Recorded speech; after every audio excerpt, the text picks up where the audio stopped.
Bismillahirrahmanirrahim. Assalamualaikum warahmatullahi wabarakatuh. Waalaikumsalam. Selamat sore para sahabat Buya sekalian yang di virtual maupun yang hadir di tempat ini. Mohon izin Buya, saya berangkat dari bongkar diri saya dulu Buya.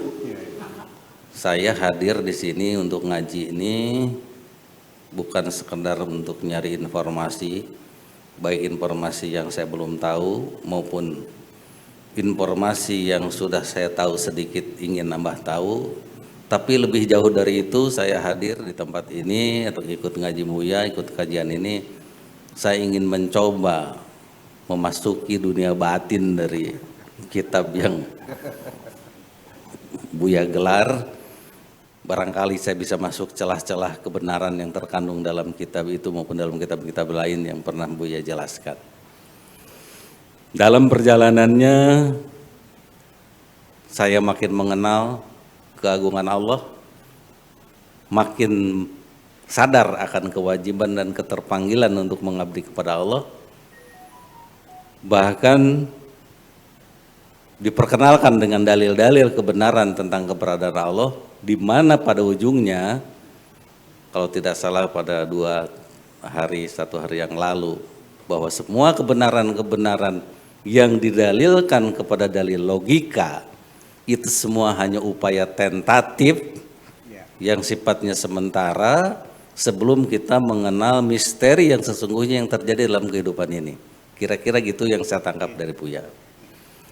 Maka dengan penjelasan dan perjalanan saya ngaji selama bulan Ramadan ini, saya teringat dengan analog yang diberikan oleh Profesor Quraish Shihab. Kita bisa merasakan kehadiran sinar matahari, tetapi kita tidak bisa melihat matahari. Karena kita terlampau silau mata kita untuk bisa melihat matahari. Demikian juga dengan istilah Buya kemarin, bahwa perkenalan dengan Allah itu ketika Allah memperkenalkan dirinya, maka itulah perkenalan yang permanen, yang tidak tergoyahkan dengan apapun. Nah, kalau kita merasakan kehadiran sinar matahari, tetapi kita tidak bisa melihat sinar matahari, maka diperlukan barangkali kacamata riben yang gelap, agar kita bisa melihat matahari itu secara jelas. Nah, pertanyaan saya, mohon maaf Buya hapunten, dalam melihat Allah itu apa kira-kira yang bisa dijadikan kacamata riben itu? Apakah logika, apakah rasa, apa dua-duanya? Dan dalam hal dua-duanya sebetulnya kapan ketika Allah yang memperkenalkan dirinya sebagai penentu takdir, innallaha ala kulli syai'in qadir, dan Allah sebagai penentu sebab akibat, innallaha ala kulli sababa.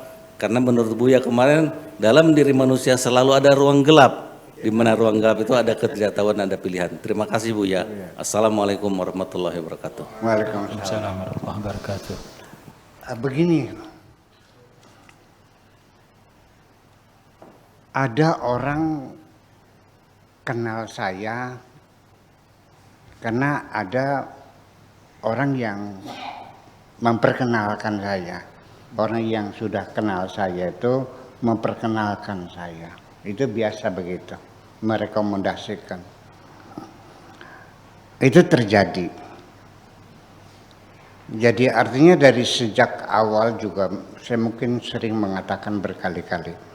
Ketika Tuhan ingin memperkenalkan kepada dirimu,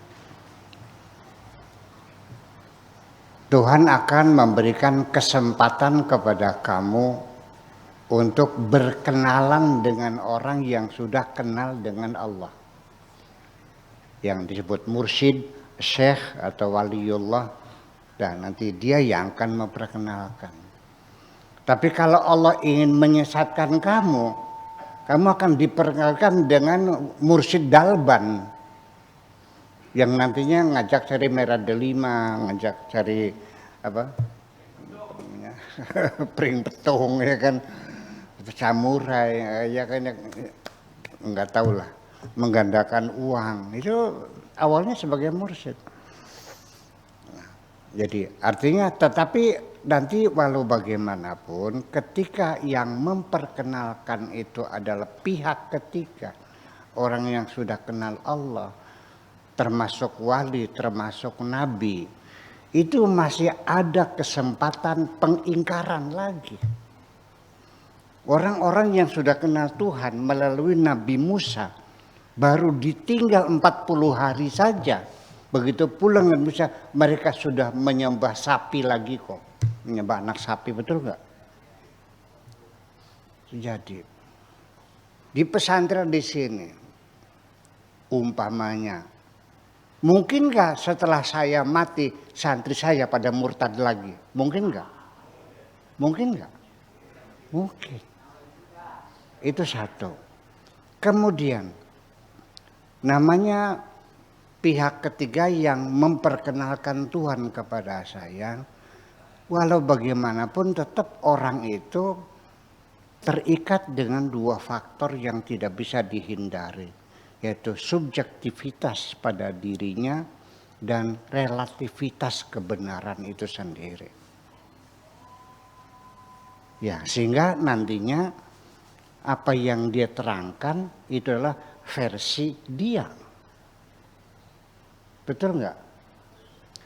Pak Afkar memperkenalkan saya kepada Pak Ibnu. Artinya sesuai dengan versi Pak Afkar. Betul nggak? Karena Pak Afkar seorang saudagar kaya, pengusaha, melihat saya juga pengusaha, maka versinya lebih banyak didominasi oleh Buya seorang pengusaha. Betul nggak?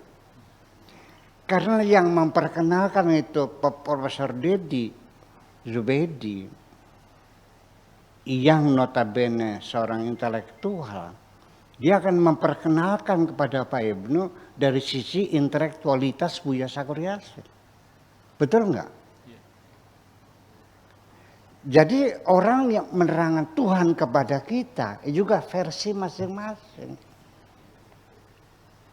Iya.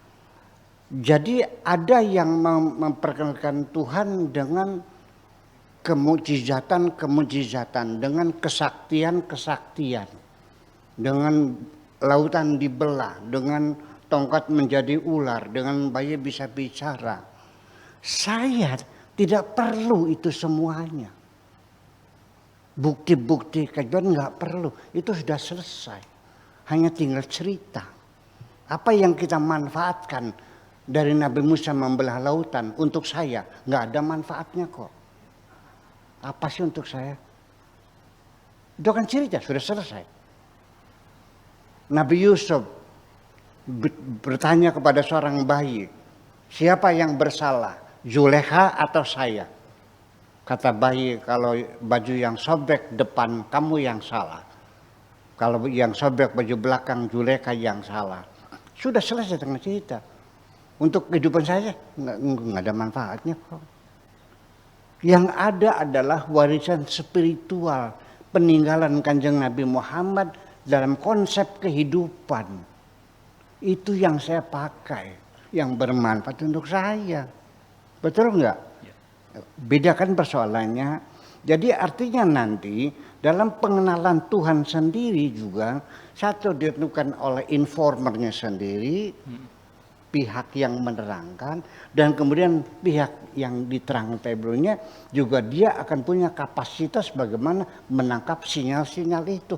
Tetap tidak akan sama kualitasnya satu dengan yang lain. Kalau di dunia ada katakan 8 miliar, maka ada 8 miliar tingkatan kemakrifatan yang tidak sama satu dengan yang lain. Ya kan itu menjadi persoalannya.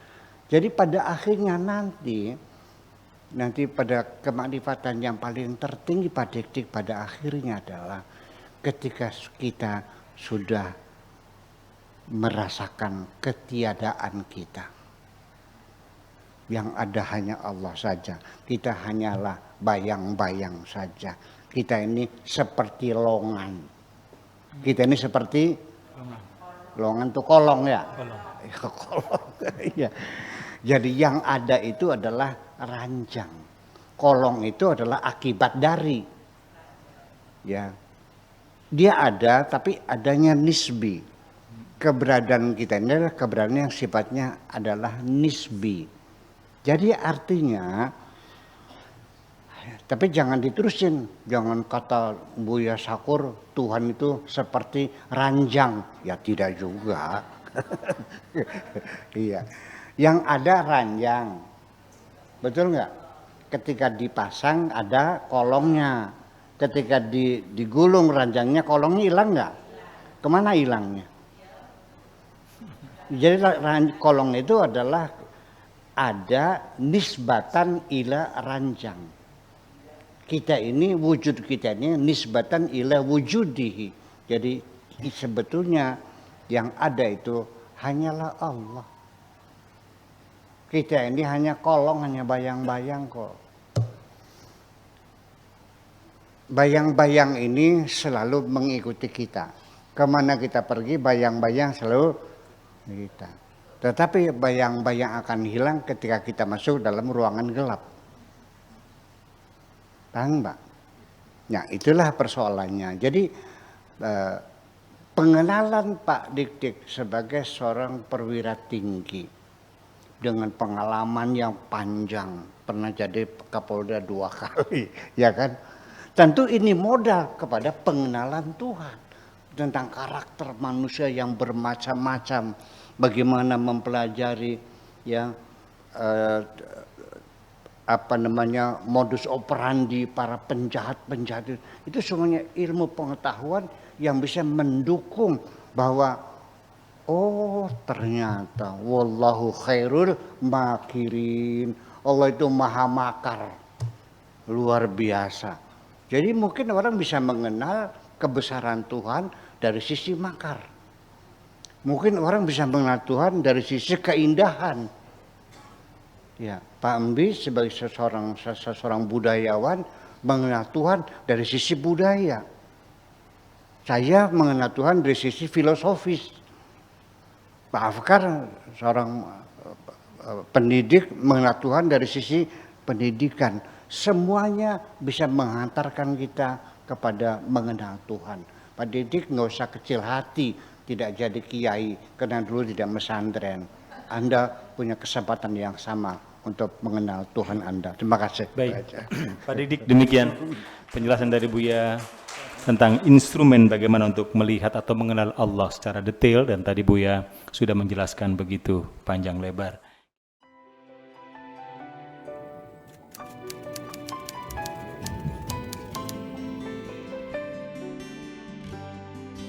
Aku hanya ingin berbagi kebahagiaan